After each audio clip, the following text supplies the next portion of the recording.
जय हिंद दोस्तों, स्वागत है आप सभी के आपके अपने परिवार चंदन बोर्ड एकेडमी में। तो दोस्तों, आज की इस वीडियो में हम लोग करने वाले हैं class 10th science top 30 MCQ, जो कि आप सभी के एग्ज़ाम के लिए वेरी इम्पोर्टेंट क्वेश्चन लाए हैं। ठीक है, तो अभी तक प्लीज़ आप सभी चैनल को सब्सक्राइब नहीं किए हैं तो प्लीज़ आप सभी चैनल को सब्सक्राइब कर लीजिए, क्योंकि इस चैनल के माध्यम से आप सभी को डेली एक वीडियो देखने को मिलता है, चाहे वह फिजिक्स है चाहे वह केमिस्ट्री है। ठीक है ना, यानी कि आप सभी के एग्ज़ाम को ध्यान में रखते हुए यहाँ पे ऑब्जेक्टिव लाया जाता है। ठीक है, तो इसी कारण इस चैनल को आप सभी सब्सक्राइब कर लीजिए, क्योंकि इस चैनल से आप सभी को डेली वीडियो भी प्रोवाइड किया जाता है। ठीक है ना, चाहे वह फिजिक्स हो, चाहे वह केमिस्ट्री हो, चाहे वह मैथ हो। ठीक है, तो आप सभी को एग्ज़ाम को बेहतर करने के लिए आप सभी अपने एग्ज़ाम को तैयारी बेहतर करने के लिए इस चैनल से जुड़ सकते हैं। ठीक है, तो चलिए बिना कोई देर किए हम यहाँ पे क्वेश्चन नंबर 1 की ओर बढ़ लेते हैं। ठीक है,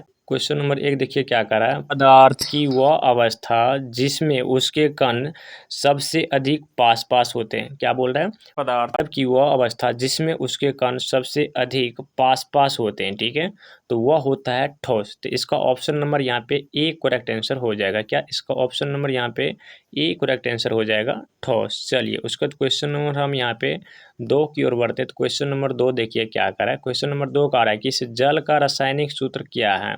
तो जल का रासायनिक सूत्र क्या होता है, तो दोस्तों आप सभी को याद होना चाहिए, जल का रासायनिक सूत्र होता है H2O। तो इसका ऑप्शन नंबर यहाँ पे सी करेक्ट आंसर हो जाएगा, H2O। ठीक है, चलिए उसके बाद क्वेश्चन नंबर हम यहाँ पे 3 की ओर बढ़ते हैं। तो क्वेश्चन नंबर 3 देखिए क्या कर रहा है। कौन सा अम्ल शरीर में पाचन में सहायक होता है, यानी कि कौन सा अम्ल है जो शरीर में पाचन का, जो हम खाना खाते हैं ना, तो उसको पचाने का जो है सो कार्य करता है। ठीक है, तो वह कार्य करता है आप सभी को, वह है हाइड्रोक्लोरिक अम्ल। तो इसका ऑप्शन नंबर यहाँ पे जो है सो बी करेक्ट आंसर हो जाएगा, हाइड्रोक्लोरिक अम्ल। ठीक है, उसके बाद क्वेश्चन नंबर हम यहाँ पे 4 की ओर बढ़ते हैं। तो क्वेश्चन नंबर 4 देखिए क्या कर रहा है। क्वेश्चन नंबर 4 का रहा है कि इस प्रकाश वर्ष किसका मात्रक है। तो प्रकाश वर्ष जो है सो वो दूरी का मात्रक है। तो इसका ऑप्शन नंबर यहाँ पे बी करेक्ट आंसर हो जाएगा, दूरी। ठीक है, चलिए उसके बाद क्वेश्चन नंबर हम 5 की ओर बढ़ते हैं। तो क्वेश्चन नंबर 5 देखिए क्या कर रहा है। क्वेश्चन नंबर 5 कर रहा है दोस्तों, मानव हृदय में कुल कितने कक्ष होते हैं। तो मानव हृदय में जो है सो कुल यहाँ पे 4 कक्ष होते हैं। ठीक है, पहला, दूसरा, तीसरा और चौथा। ठीक है ना, तो मानव हृदय में कितना, कुल 4 कक्ष होते हैं। तो इसका ऑप्शन नंबर यहाँ पे सी करेक्ट आंसर हो जाएगा। ठीक है, कुल 4 कक्ष होते हैं। ठीक है, उसके बाद क्वेश्चन नंबर हम यहाँ पे 6 की ओर बढ़ते हैं। क्वेश्चन नंबर 6 का है कि इस विद्युत धारा का एसआई मात्रक क्या है।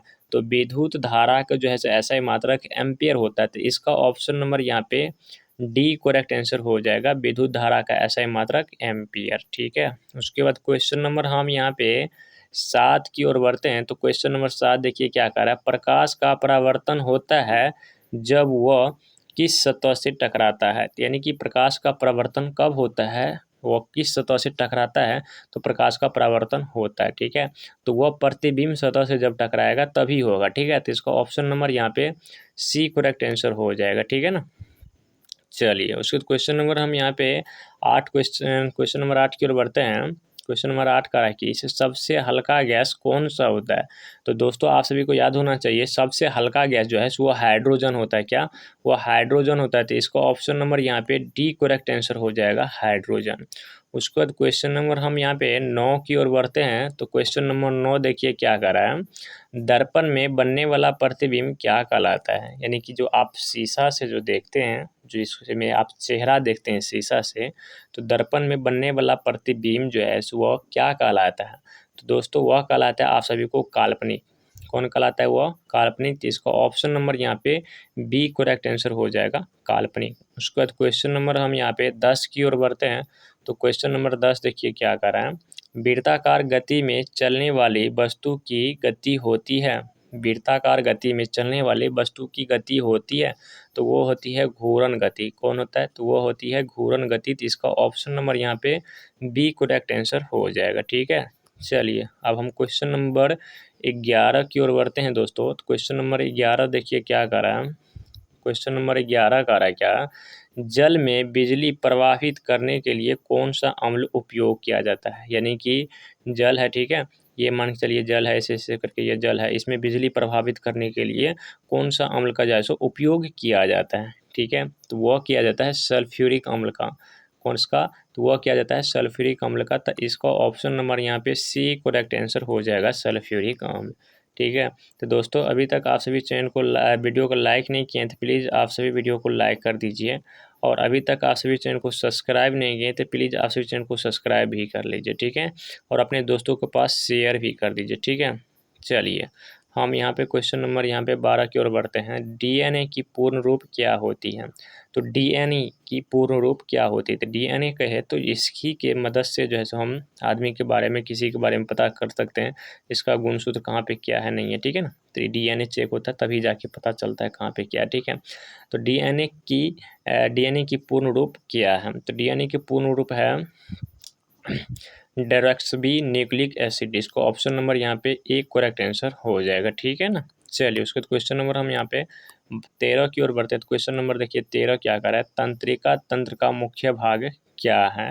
तो तंत्रिका तंत्र का जो है सो मुख्य भाग है वह मस्तिष्क। इसका ऑप्शन नंबर यहाँ पे सी करेक्ट आंसर हो जाएगा, मस्तिष्क। उसके बाद क्वेश्चन नंबर हम यहाँ पे 14 की ओर बढ़ते हैं दोस्तों। तो 14 देखिए क्या कर रहा है, 14 कर रहा है कि इस विद्युत प्रतिरोध का मात्रक क्या है। तो विद्युत प्रतिरोध का जैसा मात्रक हुआ होता है ओम। इसका ऑप्शन नंबर यहाँ पे बी करेक्ट आंसर हो जाएगा, ओम। उसके बाद क्वेश्चन नंबर हम यहाँ पे 15 की ओर बढ़ते हैं। तो क्वेश्चन नंबर 15 क्या कर रहा है, डीएनए की खोज किसने की थी। तो डीएनए की खोज आप सभी को दोस्तों याद होना चाहिए, वह क्या था, वाटसन और फिक्र थी। इसको ऑप्शन नंबर यहाँ पे जो है सो बी करेक्ट आंसर हो जाएगा, वाटसन और फिक्र। उसके बाद क्वेश्चन नंबर हम यहाँ पे 16 की ओर बढ़ते हैं। तो क्वेश्चन नंबर 16 का रहा है क्या, प्रकाश का अपवर्तन किसके कारण होता है। तो प्रकाश का जो है सो अपवर्तन वह किसके कारण होता है। तो वह होता है आप सभी को दोस्तों माध्यम का परिवर्तन। तो इसको ऑप्शन नंबर यहाँ पे बी करेक्ट आंसर हो जाएगा, माध्यम का परिवर्तन। उसके बाद क्वेश्चन नंबर हम यहाँ पे 17 की ओर बढ़ते हैं। तो क्वेश्चन नंबर 17 देखिए क्या कर रहा है, क्वेश्चन नंबर 17 है कि प्रकाश में कितने रंग होते हैं। तो दोस्तों आप सभी को याद होना चाहिए प्रकाश में 7 रंग होते हैं। तो इसका ऑप्शन नंबर यहाँ पे सी करेक्ट आंसर हो जाएगा। उसके बाद क्वेश्चन नंबर हम यहाँ पे 18 की ओर बढ़ते हैं। तो क्वेश्चन नंबर 18 का रहा है यहाँ पर कि हरे पेड़ पौधे में भोजन निर्माण किस प्रक्रिया को कहते हैं। यानी कि को क्या कहते हैं, यानी कि हरे पेड़ पौधे में भोजन निर्माण की क्रिया को हम क्या कहते हैं। यानी कि हम लोग तो खाते हैं तो वह पाचन में हो जाता है, ठीक है, लेकिन जब पेड़ पौधा खाता है ना तो उसमें पाचन को हम पेड़ पौधे को जब खाता है तो उसको क्रिया को हम क्या कहेंगे, तो उस क्रिया को हम प्रकाश संश्लेषण कहेंगे। तो इसका ऑप्शन नंबर यहाँ पे बी करेक्ट आंसर हो जाएगा, प्रकाश संश्लेषण। उसके बाद हम क्वेश्चन नंबर यहाँ पे 19 की ओर बढ़ेंगे। तो देखिए क्वेश्चन नंबर 19 क्या कर रहा है, आवर्त लेंस किस प्रकार का होता है। तो आवर्त लेंस जो है, आवर्धक लेंस जो है वो किस प्रकार का होता है। तो वह होता है उत्तल प्रकार का, ठीक है ना। तो इसको ऑप्शन नंबर यहाँ पे बी करेक्ट आंसर हो जाएगा, उत्तल लेंस की तरह होता है, ठीक है। उसके बाद क्वेश्चन नंबर हम यहाँ पे 20 की ओर बढ़ते हैं। तो क्वेश्चन नंबर 20 देखिए क्या कर रहा है, रक्त शुद्ध करने वाला अंग कौन सा है। यानी कि रक्त को शुद्ध करने का जो ऐसा कार्य वह कौन सा करता है। तो वह कार्य करता है विक, जिसको हम गुद्दा कहते हैं। तो इसका ऑप्शन नंबर यहाँ पे सी करेक्ट आंसर हो जाएगा, विक, ठीक है। उसके बाद क्वेश्चन नंबर हम यहाँ पे 21 की ओर बढ़ते हैं। तो क्वेश्चन नंबर 21 देखिए क्या कर रहा है, क्वेश्चन नंबर 21 देखिए यहाँ पे क्या कर रहा है, विद्युत मोटर किस सिद्धांत पर कार्य करता है। तो विद्युत मोटर जो है वो किस सिद्धांत पर जो है सो कार्य करता है। तो विद्युत मोटर जो है सो आप सभी को वह कार्य करता है चुंबकीय प्रेरण पर। कौन, चुंबकीय प्रेरण पर। तो इसका ऑप्शन नंबर यहाँ पे ए करेक्ट आंसर हो जाएगा, चुंबकीय प्रेरण पर, ठीक है। उसके बाद क्वेश्चन नंबर हम यहाँ पे 22 की ओर बढ़ते हैं। तो क्वेश्चन नंबर 22 देखिए क्या कर रहा है। तो क्वेश्चन नंबर 22 कर रहा है कि इस ध्वनि की गति अधिकतम किस में होती है। तो ध्वनि कहे तो जो आवाज़ जो हम अभी बोल रहे हैं तो इसका गति जो अधिकतम किस में होता है। तो वह होता है ठोस में, ठीक है। तो इसका ऑप्शन नंबर यहाँ पे ए करेक्ट आंसर हो जाएगा, ठोस। अभी तक आप सभी चैनल को लाइक नहीं किए हैं तो प्लीज़ आप सभी चैनल को वीडियो को लाइक कर दीजिए और चैनल को सब्सक्राइब कर लीजिए, ठीक है, क्योंकि इस चैनल के माध्यम से आप सभी को डेली हर एक विषय का वीडियो देखने को मिलता है, ठीक है। चलिए उसके बाद क्वेश्चन नंबर हम यहाँ पे 23 की ओर बढ़ते हैं तो क्वेश्चन नंबर 23 देखिए क्या कर रहा है, प्रकाश हमेशा किस दिशा में चलता है। तो दोस्तों आप सभी को याद होना चाहिए, प्रकाश हमेशा सीधा दिशा में चलता है, ठीक है, वो ऐसे टेढ़ टाढ़ नहीं जा सकता, ठीक है ना, वो बिल्कुल सीधा दिशा में चलता है, ठीक है। तो इसका ऑप्शन नंबर यहाँ पे जो है सो सी करेक्ट आंसर हो जाएगा। इसका ऑप्शन नंबर यहाँ पे सी करेक्ट आंसर हो जाएगा, सीधा रेखा में, ठीक है। उसके बाद क्वेश्चन नंबर हम यहाँ पे 24 की ओर बढ़ते हैं तो क्वेश्चन नंबर 24 का रहा है कि पादप में जल किसके माध्यम से पहुंचता है। तो पादप के है तो पौधा, ठीक है ना, यानी कि पौधा में जो है सो जल किसके माध्यम से पहुंचता है। तो पौधा में जो है सो जल वह जो है सो आप सभी को जाइलम से पहुंचता है, जाइलम के माध्यम से, ठीक है। जल के है तो इसके माध्यम से, ठीक है ना, और खाना के तो फ्लोएम के नाम से, ठीक है। तो जल का रहा है तो ये जाइलम के नाम से पहुंचेगा, तो इसका ऑप्शन नंबर यहाँ पे सी करेक्ट आंसर हो जाएगा, जाइलम। उसके बाद क्वेश्चन नंबर हम यहाँ पे 25 की ओर बढ़ते हैं तो क्वेश्चन नंबर 25 देखिए क्या कर रहा है, पराबैंगनी किरणें किस प्रकार की होती है। दोस्तों पराबैंगनी किरण जो होता है ना वो किस प्रकार का होता है, तो वह होता है अदृश्य। तो इसको ऑप्शन नंबर यहाँ पे सी करेक्ट आंसर हो जाएगा, अदृश्य, ठीक है।